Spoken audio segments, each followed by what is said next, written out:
നീയാണ് താരം. ഞാൻ അങ്ങോട്ടൊക്കെ പോവാം.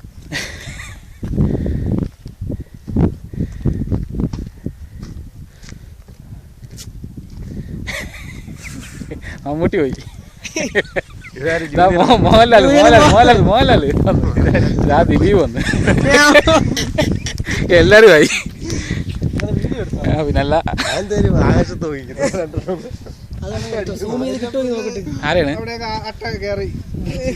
കൈ വെച്ച് പിടിക്ക അവിടെ പിടിച്ചില്ലേ ഇതിനവിടെ